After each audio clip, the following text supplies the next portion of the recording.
Good morning. I'm doing well. How are you? I'm good. Thank you so much for joining me this morning on Bosswife.live. So we're doing a segment on Cover Girls Glampreneurs, which means you are a glamorous entrepreneur. So I'm so glad that you accepted my invitation to the interview. So how have you been doing? Has your week been going pretty good so far? Going pretty good. I can't complain. It's been awesome. Good, good. Okay, so we're just gonna go ahead and jump right into the interview. So how do you see yourself as an entrepreneur? Like, did you imagine as a child, this would be like one of your your lifelong dreams, or like, it's something that just happened? Like, how do you categorize yourself? No, I did not see myself as an entrepreneur as a child. And it's funny because my parents were entrepreneurs. But I always said to my husband, I'm a 9-to-5 girl. I don't know how to hustle. I clock in, I go to work, I make it happen. That's all I know how to do. And what really, really catapulted my life in entrepreneurship is us being transplanted from our home state of Michigan, city of Detroit, to Chattanooga, Tennessee. We came here by way of work for my husband. And so when he came here, I couldn't work because our kids were babies. So I had to stay home until 2 of them were school age. And I had to figure out ways to contribute to my household. So I started doing all types of things. I taught myself to coupon so that I can contribute to the house. I taught myself to make t-shirts so that I could contribute to the house. So I just start thinking of ways to better myself. And then I got discouraged, like most people do when you start a business. It doesn't always flourish like you want it to in the beginning. I got discouraged and I was like, I'm going to work. Like Liam is in preschool rather. Aubrey is going to kindergarten. I'm going to work. So I started part-time at the bank, went back into the working field. And I kind of forgot about, what I was trying to do to make myself better and to get out and to venture and to charge my fashion friends, right? Because fashion has been a part of my life since I was a little bitty girl. And so I started working and I just kind of forgot about it. And it was something that was tugging on me, literally so much so, Ebony, in the midnight hour, I would wake up in the middle of the night and God would be implanting scriptures and sayings through dream, of course, right? And so it got so frequent, I put a pen and pad next to my bed on my nightstand. And when I would wake up, immediately, whatever he would give me, I would write it down. And he would give me the same and a scripture to match it. Couldn't be nobody but God, because these were scriptures that I had never read. And so I started jotting that down. And then all of a sudden, Classy Chick Tea was birthed. So that's pretty much how that started. Awesome. Okay. That's funny that you said that because my mom was also an entrepreneur, and I told my husband the same thing. I was like, I don't want to own my own business. Like, it's too much work. I don't, and I never saw myself as an entrepreneur. So that's funny that you said that. I said the same exact thing. And now it's like, okay, I'm done working for people. Like, I want to push my own dreams. I don't want to push nobody else's dreams but mine. So that's amazing. So you said that you started out doing t-shirts. So, and when I first met you, you were making t-shirts, and that was pretty cool. And how did you transition from making t-shirts? Because you also did other crafts, right? Didn't you? Yeah. So what crafts did you do? Or do you still do them? Yes, everything. So crafting became my safe space. It became a place where I could release, I could digress. As being a mother of 4 and a wife of 1, I still work a full-time job, and I have my own business. I have a clothing boutique, plus size clothing boutique. Then we have a cleaning business. We have a lot of things. My husband has meal prepping. He works full time. And so crafting became my getaway space. I did mugs. I did monograms.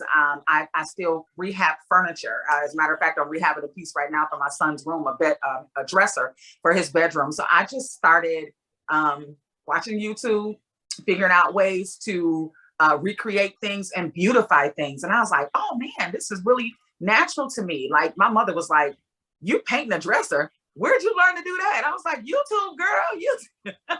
So I just found it to be a safe space. And I began to create. Next thing you know, I saw this video where there were personalized coasters. And I was like, ooh, I want that for my tablescape. So I made coasters, So crafting is just become a way for me to just get away, digress, rest my mind, regroup, and then it gives me a chance to recharge and get back into what it is that I do on a day. Gotcha. Awesome. Yeah, I'm not a crafter. I can do crafts, but I prefer not to. I prefer to buy them and support other people. You know, I don't know. I'm not gonna say it comes natural. I'm very imaginative. I have a great imagination, you know, but crafting, I just don't have the patience for it. So that's amazing. And kudos to you and to all these other great women who can do all of these things, because I love to support you and I love to support others. And thank you for existing, because I just can't do it. Listen, people ask all the time, can you do that for me? It's a no. I can't do it for other people, but I do it for myself. So I rehab some stuff in my house, but I don't sell my crafts anymore. I don't do that type of thing anymore, but I still do it. Like, I can't get away from it. It's a part of me now. My husband was like, so really, you want to go to Home Depot to buy a sander? I do. It makes me happy. I want a sander. Okay, awesome. So I'm glad you clarified that. So just in case any of my audience was like, oh, can you make me this? Can you make me that? So we know you're not selling it anymore.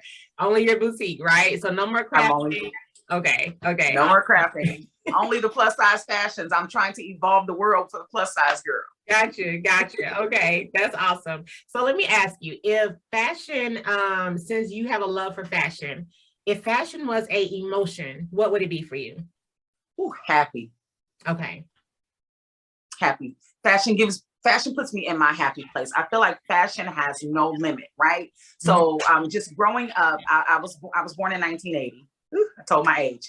So just growing up, my mother literally was my fashion goat, greatest of all time. She was the guru for me. My mother was a plus size woman. In high school, I can remember my mother being like an 18-20. She went from an 18-20 over the years to maybe like a 22-24. But let me tell you something, where there was only like stores like Roman's and Avenue and things like that, and all they had was drab colors and stripes and flowers. My mother was not that girl. Like, she was going to Jacobson's and she was gonna find her size, and it was gonna be something fly. She was the Ebone Picon girl when Ebone Picon was a thing, right? I'm telling my age. That's so far back. My mother was so fly. And I remember telling my mother as a little girl, and I think I made a mistake, but I remember telling my mother as a little girl, I want to be just like you when I grow up. I want to be your size. I want to dress just like you. And I end up being a plus size girl like my mom.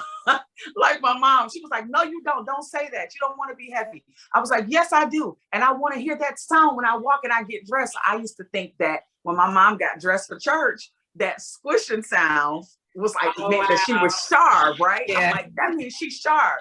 And nobody told me, Ebony, that meant your thighs are rubbing. I meant your thighs are over with your stockings on. And I achieved it. I got that sound, but I'm a fly big girl. So I'm too fly to be embarrassed. There you go. Right. We love every inch of it, right? Absolutely. Ain't no complaining. Okay. Well, that's awesome, girl. That's amazing. So happy. I love that. Definitely. I was sharing with one of my other interviewees that, I've been in fashion for a while, and that's kind of one of the things that drew me to you, is because I have a modeling studio. And so I wanted to talk to women who, kind of started around the same time I did, because I started during the pandemic. I opened up my business during the pandemic. And so, I hit a lot of walls, but I had a lot of doors to open. I just celebrated my first year of being open. So that was something amazing. And I made it through the pandemic, right? So I was really excited about that. So in saying that, like, I know you started around the same time I did, I believe, or a little bit before me. So what doors, can you explain to us, like, what doors were closed to you and how did you get over those hurdles? Yeah, I have a pandemic baby as well. So I've been doing this a long time, but I tried to, run from the purchasing multiple pieces of stuff. I like to have individualism. I don't want to look around and see myself 1,000 times, right? And so I was trying to figure out ways to not have to buy 12 pieces of one items, things of that nature. So I started, actually, my birthday is coming up on the website. I launched my website live on Black Friday of 2020. Okay. But I've been doing this for about maybe 2.5 years, but not on this scale. Lots of doors closed, whole lot of them. This is sometimes really a hard market. to break into. It's heavily saturated though, right? So it's enough for everybody. I did a lot of research, tried to talk to a lot of different entrepreneurs that was doing the same thing I did, and they don't want to give you any information. So I hit a lot of bad vendors, lost some good money buying pieces that I thought was good quality, but what necessarily wasn't. And I am a firm believer, I don't sell what I don't wear. If I won't wear it, I won't sell it. I'm really not a fan of those twins, Polly and Esther. So I bought a lot of that before I was able to really vet my vendors and, get to meet them and have relationship with them, because you're not getting to touch this stuff. In most cases, you really have to go by way of picture. And so I was ordering stuff and I was like, oh my God, so discouraged. And I was like, I'm not doing this anymore. I've lost so much money trying to figure out who the best vendors are. And then I met a couple of people, just to name a few, Pink Lady Pearl's Boutique. Amazing. She is such a sweetheart. She reached out to me because I bought a dress from her. And she said, don't you have a boutique? I said, I do. She said, you could carry this dress. I said, I can. She said, well, why did you buy it from me? I said, because I support what I do, especially when you look like me. It's so many of us trying to get into something, and we don't have the support of each other. I could have very well stocked the dress that she had. And later on, I did stock it in a different color, but she had what I wanted at the time. And so I bought it from her, and she was in awe that I was a plus size boutique owner, just like her. I knew the same vendors as her, but I bought from her instead of buying it and selling it on my own. And from that, it catapulted a relationship. And now we're personal friends on our different social media sites. We follow each other on our business sites, and we push each other. And so those are, some of the instances where, doors closed, doors open. You get to build relationship with women that are doing the same thing that you're doing. And then it's a plus for me when those women look like me, i.e. they're my ethnicity, i.e. they're my size. So they get it. Like the skinny girls don't get it. The heavy girls get it. It's a different dynamic for a bigger woman to find reasonable, number one, fashions, and then really, really pretty fashions, like stuff that is not humdrum, stuff that has a shape to it, stuff that is not boxy and square. And so that is my niche. I want to bring the plus size woman affordable fashions, but I want it to be timeless, classy stuff, but trendy at the same time. In here from Memphis and not really knowing a lot of people, like it was really hard for me to get into some doors. It was really hard for me to even wedge into some circles. And, and to be honest, I'm really still not in the inner circle, which is fine with me because, I don't want to localize myself. I don't want to be on a certain level, right? So, and I want to say that without being disrespectful. Like I don't want to be on a certain level anyway, and I want to broaden my circle and broaden my horizons with my business as well and expand, a little bit above where I am. Like I don't want to be on the same playing field. You know what I'm saying? Like I don't want to be chasing the same playing field anyway. So, as me being not from here, I don't know a lot of people. I didn't have like a really big support system. My church is my instant family. I say that all the time. And without my church family, I wouldn't really have anybody here. So I say that to say, by you being from Detroit, you've only been here, less time than I have, how did that support system look for you as building your empire, starting your business? So, Ebony, I'm a private person. So I'm really same for me. My church family is pretty much my extended family, although we do have a second set of family here. My husband's brother and his wife and children are here, also from Detroit. So they've been here 10 years. We've been here for 7. But in terms of business and the relationship, I really don't have any. And it's the same thing that you're saying. It's really hard. Sometimes it's hard to break into those inner circles because those people know each other. They're from here. They share the common bond of being, Chattanoogians, and you don't. So, and then I'm not that cliquish circle type girl. Like I'm outside of the box, like this the box and I'm over there. Right. So honestly, I've just worked my hardest to kind of create as many relationships that I can with people that I know are in the same industry that I'm in. And sometimes that means you have to go outside of where we live on the Georgia side now. We don't live on the Tennessee side anymore. And so I am creating relationship in our subdivision where we just bought our home. And, I'm finding that these women over here are looking for me. They've been looking for fashion that is different for heavy women, like stuff that you're not necessarily going to see inside the stores. And they're like, where did you find that at? So it's really all in networking and getting yourself out there. You got to sell yourself. I went down to North Shore when I started my business, and we did like a small little video, a commercial, if you will, for the business last year. And as I was walking and my videographer was shooting, people was like, oh my God, you look so pretty. Where'd you get that? And I didn't have not one card. I didn't understand the assignment then. I understand the assignment now, right? So I went back. My husband and I went back down the North Shore. I put on another outfit and I walked up and down that strip, and people were asking, oh my God, you look so pretty. Where you get that from? Right here, ClassyChicTeeBoutique. So I just got out and I've just been marketing myself, trying to find different avenues where people are really looking for what I have to offer. Not necessarily those saturated areas, because when you get into those saturated areas, then, you know, you kind of become a melting pot. So what you have is not unique anymore because everybody has what you have. Exactly. And so I'm just, you know, like you're doing, I'm looking into other avenues for people who's looking for what I have to offer. Right, right. So now you're married and you have a family as well. So in this process of building your business, how supportive was your husband? Like how supportive, like, you know, and what was the struggle like there? I don't have not one struggle, not one bad thing to say about my David boy.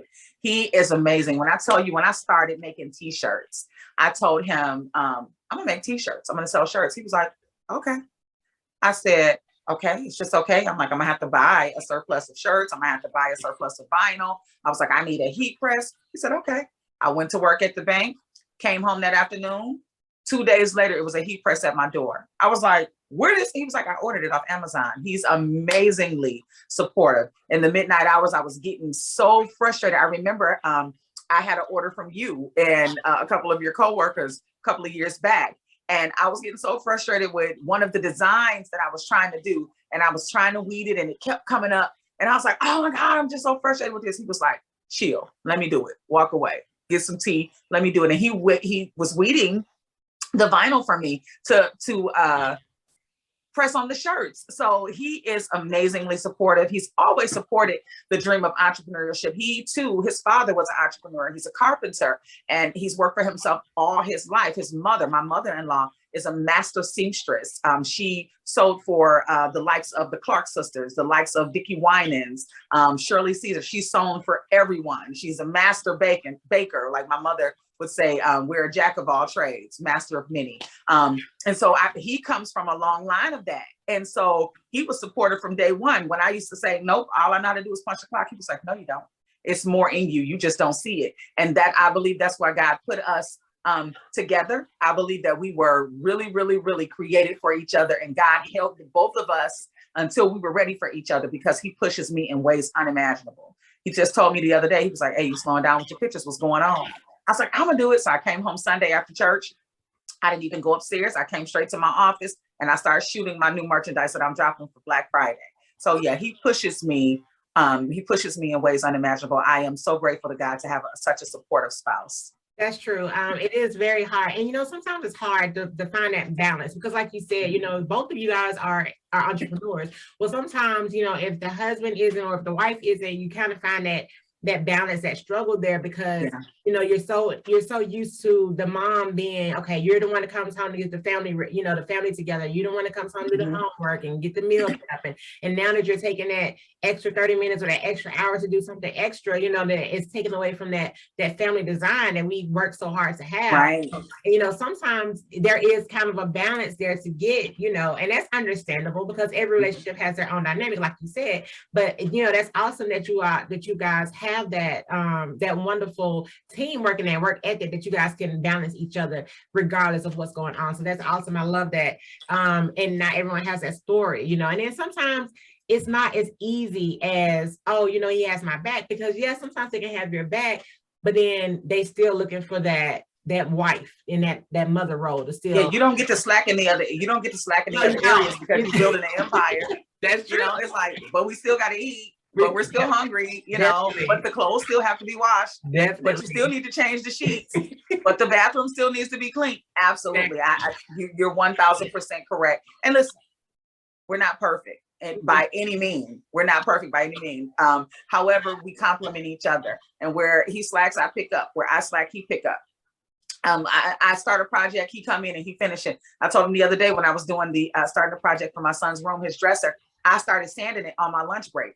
He came home and finished sanding. And I was like, I didn't ask you to touch my dresser. And he was like, just go back to work, because I work from home and I'm working really late hours right now. Through the month of December, I'm going to be working these crazy hours. And so I'm pretty much glued to my desk for those hours that I'm scheduled for my 9 to 5. And then when I get off, I still got to clock in as mom. I still got to clock in as wife. I still have to clock in as daughter, because I take care of my mother 700 miles away. And then I got to clock in as the classy chick, SHE-E0 of the ClassyChicTeeBoutique. So sometimes it becomes extremely hard to juggle those things. And I remember having a conversation with you saying, I got to shoot this merchandise, but I don't feel like putting on any clothes. I don't feel like putting on any makeup. When I clock out, I run out of this office. I shut down, I close the door.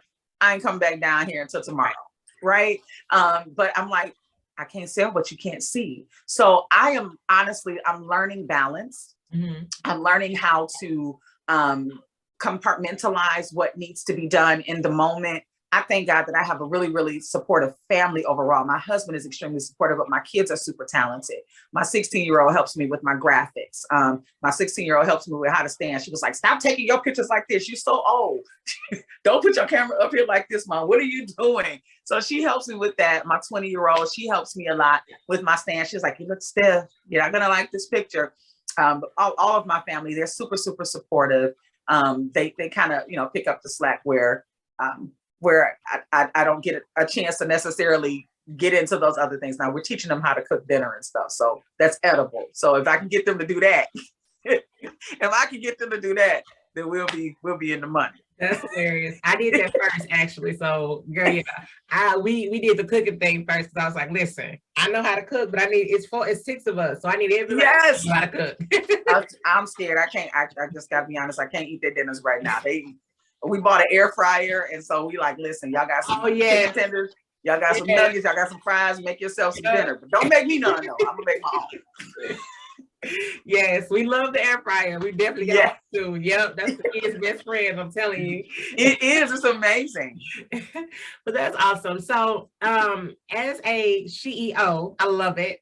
And a Glampreneur, what inspiration do you use? Like, give us something, that we can also use as well, to keep us inspired as entrepreneurs or glampreneurs. So I watch a lot of my counterparts that do this. I follow several different boutiques. I watch what they do. And as you can see, my shirt says too creative to copy. I don't copy, but I do get inspiration from those ladies. And so like the latest thing, I'm really trying to break into this new TikTok world. I'm old, I know, don't judge me. I'm not there either. I have it on my phone, but I have it on my phone too, because I was tracking the kids. Yeah. But I'm trying to break into this new TikTok world. I'm trying to break into the reels and all of that stuff. Yes. That it's a lot of content and it's time consuming. And we just got done talking about time, right? Yep. So we can't create any more hours in the day. We got to do what we can with the 24 that we have. And probably 22 of the 24 are spoken for. Yep. So, and the other 2, I think I need to rest or I'm gonna pass out. But I watch a lot of my other women that are doing the same thing I'm doing. I read a lot. I watch a whole lot of YouTube. And then I go back and I kind of interview the women that I sell to and women in my life that have seen me grow up, that knows me from a little girl. I'm like, what would you want to see fashion wise? What do you think of me? How do you think I wear my clothes? What do y'all think about undergarment? Like I discuss the things that people don't necessarily like to discuss, like wearing undergarments is necessary. Let me introduce myself. My name is Slip. My name is a good bra. My name is a girdle, a Colombian one, right? We have those conversations. It's necessary. We got extra stuff and I don't want none of it moving. You know what I mean? Right? So we have those conversations like, hey, you know what? Tell me what you want to see, you know? And my friends are like, well, I want to know what kind of bra you wear. Where you get them from? I'll tell you where, you know what I mean? So those are things that I use as inspiration. I really glean off my friends. My friends from back home, they tell me the truth. Like, we have this relationship. If I can't tell you the truth, then I can't talk to you. And we say what we got to say. Sometimes we fall out, and tomorrow we call like, what you doing? You know, it's just what it is. Just as how we are. You know, we call it the Detroit girl way. But I make certain to talk to women that I know will tell me the truth. I do not surround myself with yes people. I want you to tell me the truth. If I ain't looking good today, tell me the truth. I remember wearing a dress to church probably a couple of months ago, and I lost a substantial amount of weight here recently, about 60 pounds over the this last year. And yeah, I know, right? Right. So I lost 60 pounds, and I thought that I had arrived, and I was like, "Ooh, I can wear this dress." And I was so self-conscious, and then they called me up to do an announcement. I was like, my dress too tight.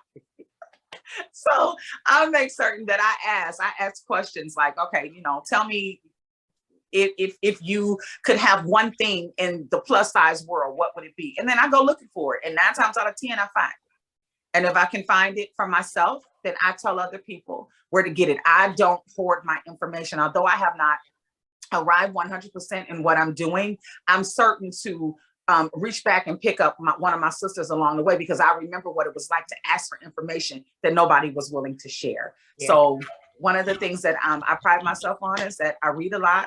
I watch a ton of videos, and I surround myself with honest, positive people that's going to give me great feedback on, you know, how I can make myself better. Yeah, love it. I love it. And let us know where we can reach you. Like, where can we find your boutique? And tell us a little bit about your boutique. Okay, so my boutique is a plus size clothing boutique. We offer sizes 1X through 3X. That would be a size 14 through a size 24, some 26s. We have fashionable pieces that are edgy, super trendy. I'm wearing one, we call it the crochet cutie duster. It's absolutely to die for. It's so super cute. And then guess what, ladies? Size is just a number. Just because you wear a size 22 and you go in the store and see something in a medium, that don't mean you cannot fit it. This sweater that I have on is a medium, right? That's another thing that I vet the vendors. When you buy good merchandise and you have good quality materials, it's not all about the number size or the letter size. It's about what fits. So I can be reached on pretty much all social media platforms. I have a website. It's ClassyChicTeeBoutique.com. I got it right there behind me. It's ClassyChicTeeBoutique boutique.com. Instagram is @ClassyChicTeeBoutique, and Facebook is ClassyChicTeeBoutique. Awesome. Awesome. So Ebony, thank you so much for joining us on today. I know I've learned a lot. I know I've grown. I know my audience has too. And I just love your personality. I love what you have to offer. And like I said, you know, not being a native here in Chattanooga has definitely helped me grow. And I can definitely hear in your voice how it's helped you grow, because we don't have to, you know, and a lot of times I think sometimes we get dependent too on, oh, I got this person, or I can reach out to that person, or I can touch this, you know. And so sometimes it's great, you know, it's great not to have something right at your fingertips, because it helps you to dive in deeper and build your own, you know, like it helps, like you said, like you read a lot, you investigate, you figure out things on your own.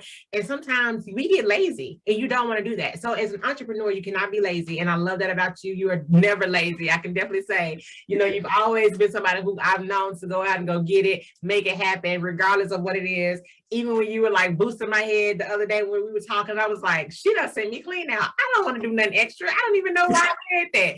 Like, you know, I mean, I do, but I don't. I was like, no, I can't do it. I can't do it. Like, I really— Yes, you can. We're taking paint out the vocabulary. Right, yes, you can. Right. And you will. I will. But at the current moment, I think I'm gonna just kind of keep it steady. But, you know, I love this drive about you. And I'm so glad that my audience got to hear, you know, just how driven you are, and just to inspire us to keep going and keep, you know, being motivated, and to keep investigating in our own self product. Like, you know, we have to investigate us as well, because when we're stagnated, our businesses get stagnated. So I love that about you. I love it. So Ebony, you also have product on hand, right? I do. So that's the one good thing about my boutique. I don't sell what you don't see. If you see it on my website, I physically have it right here in my office. I ship out myself. I want to introduce you to the staff. Hi, I'm the Classy Chick Boutique staff, Ebony, the SHE-E0. I physically ship everything myself. All my merchandise is right here. So when you order, I do offer local pickup. On my website, there is an option to pick up locally. So you can purchase today, pick up today. If you're not local, that's okay. I'll ship to you. I love it. I love it. So again, thank you so much for joining us. You guys, wherever you are, she is there. Okay. If you need anything, just let her know. Ebony, thank you so much again. I'm so glad to have you on. So I hope you have a great week. And, you know, I wish you so much more success in your business. Same to you. Thank you so much, Eb. Thank you. Thank you guys so much for tuning in on tonight. You know to reach us, whatever platform you're listening to music on, wherever you are, I am there. You guys, thank you so much for supporting us, bosswife.live, and we will see you next Tuesday. Love you. Thank you.